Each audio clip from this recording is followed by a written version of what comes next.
بسم اللہ الرحمن الرحیم۔ السلام علیکم ناظرین کرام، وزیر اعلیٰ کے پی کے نے کالا باغ ڈیم کے بارے میں کیا کہہ دیا کہ ایک طوفان برپا ہو گیا۔ ان کی اپنی پارٹی کے لوگ وہی ان کے خلاف ہو گئے اور یہ کہا کہ یہ ان کا ذاتی نقطہ نظر ہے۔ حالانکہ وزیر اعلیٰ نے کوئی یہ نہیں کہا کہ آپ کالا باغ ڈیم ہی بنائے، انہوں نے کہا تھا کالا باغ ڈیم جیسے ڈیم بنایا جائے۔ تو کالا باغ ڈیم کوئی مطلب ایسا تو منصوبہ نہیں ہے جس کی ہر آدمی مخالفت کرتا رہے، وہ ایک فیزیبل منصوبہ تھا۔ مجھے یاد ہے کہ میں جب عرصہ کور کرتا تھا تو بتایا جاتا تھا کہ اگر کالا باغ ڈیم اگر بنایا جائے ایک، تو اس میں 5 اور 6 سے زائد ڈیموں کا پانی جو ہے بنائے جا سکتے ہیں، اتنے یہ سارا پانی سمندر میں ضائع ہو جاتا ہے۔ تو ناظرین کرام، آج ہم آپ کے ساتھ کالا باغ ڈیم کی فیزیبلٹی اور اس کے امکانات کے بارے میں بات کریں گے۔ کیا یہ ممکن ہے کہ ہماری زندگیوں میں کبھی کالا باغ ڈیم بھی بن سکے گا؟ ناظرین کرام، قبل سے ہم آگے بڑھیں، اگر آپ نے میرا یوٹیوب چینل نواز رضا کے ساتھ اب تک سبسکرائب نہیں کیا تو برائے کرم فوری طور پر سبسکرائب کریں اور لائک کریں۔ ناظرین کرام، یہ جنرل فضل حق ہوا کرتے تھے گورنر کے پی کے، ضیاء الحق بنانا چاہتے تھے، اگرچہ یہ ایوب خان کے زمانے سے اس کی فیزیبلٹی موجود ہے۔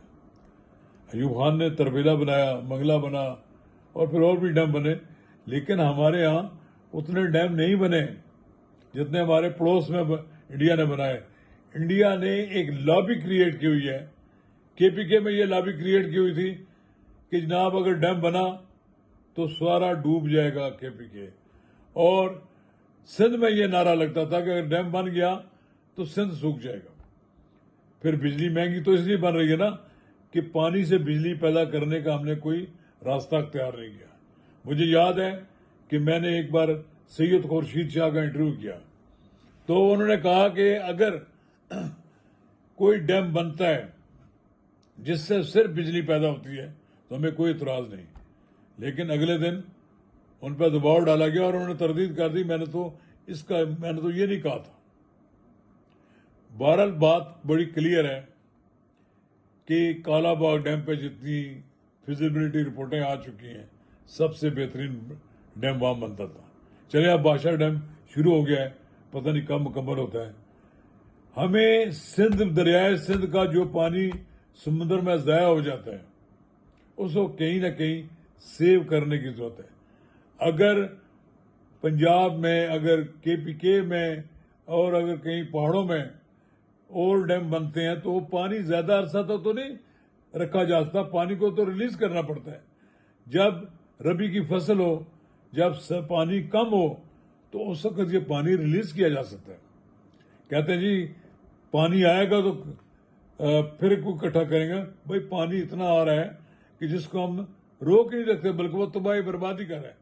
ٹھیک ہے کہ جو سیلاب آیا ہے، یہ سیلاب دریائے سندھ میں نہیں آیا، یہ آیا ہے چناب میں، آیا ہے جہلم میں، آیا ہے یہ جناب ستلج میں آیا ہے، لیکن یہ ساروں کا پانی اکٹھا ہو جاتا ہے پھر پنجنت پر، تو وہاں پر پانی جب اکٹھا ہو جاتا ہے تو پھر یہ سارا پانی سمندر کی نظر ہو جاتا ہے۔ ایسی منصوبہ بندی ضروری ہے۔ آپ دیکھیں ان کی پارٹی جو ہے پنجاب میں کہتے ہیں ہم بڑے ہمارا مضبوط قلعہ ہے، لیکن وہ جو سلمان راجہ صاحب اب کہہ رہے ہیں اور وہ جو اسد کیسر صاحب کہہ رہے ہیں کہ جی ہماری یہ پارٹی کی پالیسی نہیں ہے، بھئی آپ کا وزیر اعلیٰ تو جو کہہ رہا ہے وہ تو ایک نیک نیتی کی بنیاد پر بات کر رہے ہیں، اور انہوں نے یہ تو نہیں کہا کہ آپ کالا باغ ڈیم ہی بنا لیں، انہوں نے کہا اس جیسے منصوبے بناؤ تاکہ پانی کا ذخیرہ محفوظ کیا جا سکے، اور اگر پانی محفوظ ہوگا تو وہ کام آ سکے گا بجلی کے پیدا کرنے کے لیے بھی۔ اور میرا خیال تو یہ ہے کہ پاکستان میں اندر اتنے ڈیم بننے چاہیے کہ ہمیں تیل سے بجلی پیدا کرنے کا سلسلہ ختم کر دینا چاہیے۔ پاکستان کی معیشت کی تباہی میں یہ جو تیل سے بجلی پیدا کی جاتی ہے فرنس آئل سے، یہی ہماری معیشت کی تباہی کا باعث ہے۔ آج جو ہمیں مہنگی بجلی پڑ رہی ہے اس کی بنیادی وجہ یہ ہے کہ ہم نے پانی سے بجلی کم پیدا کی۔ یہ چند پرسنٹ، آپ کہہ لیں کوئی 20 25 30% بجلی ہم جو ہے وہ ہم تربیلا سے، منگلا سے، دوسری جگہوں سے، جو نیلم سے جو حاصل کرتے ہیں، یہ ساری بہت کم مقدار ہے۔ ہمیں زیادہ انحصار کرنا پڑتا ہے کہ جو فرنس آئل سے پیدا ہوتی ہے، گیس سے پیدا ہوتی ہے یا کوئلے سے پیدا ہوتی ہے۔ اگر پاکستان میں ڈیم ہو، پانی سے بجلی پیدا ہو، جیسا چین میں ہے نا، چین والوں نے تو مفت بجلی کر دی ہے، اتنی بجلی ان کے پاس زیادہ ہے کہ انہوں نے اپنے صنعت کاروں کو مفت بجلی دیتی ہے۔ انہوں نے اس لیے کہ تاکہ لوگ صنعتیں چلائیں، اور جو مفت بجلی کی سے چلنے والی صنعتیں جب دنیا میں کمپیٹ کرتی ہیں مارکیٹ میں تو وہ مال انہی کا بکتا ہے۔ تو پاکستان میں ہمیں سوچنا چاہیے کہ کالا باغ ڈیم اگر بن گیا تو کوئی تباہی نہیں آئے گی KPK کے لیے، کوئی سوکھے کا نہیں۔ سندھ ملک قاسم مرحوم نے تو ایک بار تجویز دی تھی کہ کالا باغ ڈیم کا جو حاصل ہونے والی آمدنی ہے، جو اس کی رائلٹی ہے، وہ KPK اور پنجاب میں تقسیم کر دی جائے تاکہ دونوں صوبے اس کی آمدنی سے فائدہ اٹھائیں۔ لیکن جن لوگوں نے انڈیا کی لابی یہاں کام کر رہی ہے، یا جو لوگ انڈیا سے لائن لیتے ہیں، وہ پاکستان میں ڈیموں کی مخالفت کرتے ہیں، نئے ڈیم بننے کی بھی مخالفت کرتے ہیں، بلکہ پاکستان میں ڈیم ہی نہیں بننے دیتے۔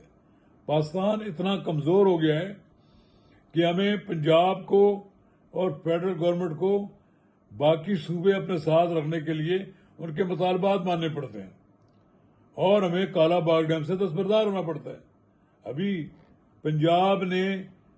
پنجاب سے اس کے اپنے پانی سے جو اس کا انڈس ریور اتھارٹی نے جو بنایا ہے، اس سے اس سندھ طاس جو اس کے جو سندھ پر جو ارسا کا جو ادارہ ہے، اس کے تحت جو پاکستان جو پنجاب کو پانی ملنا ہے وہ بھی لینے نہیں دیتے، کہتے ہیں کہ آپ نئی نہر نہ بنائیں، آپ نہر نہیں بنا سکتے۔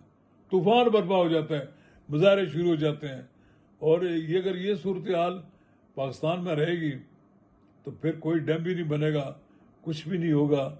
پھر اسی طرح مہنگی بجلی لوگ لیں گے، پھر لوگ روتے دھوتے رہیں گے، اور جب سیلاب آئے گا پھر ہم حکومتوں کو لان تان کرتے رہیں گے۔ کاش کہ پاکستان میں کوئی اتنا بڑا لیڈر پیدا ہو، سندھ سے ہی پیدا ہو جائے، اور مجھے یقین ہے کہ اگر سندھ کا کوئی لیڈر پیدا ایسا ہو گیا تو وہ کالا ڈیم بھی بنوا دے گا۔ اسی طرح کوئی KPK سے کوئی ایسا لیڈر پیدا ہو گیا جو وفاق کی سوچتا ہے تو اس ڈیم کے بنانے میں کوئی رکاوٹ نہیں ہوگی۔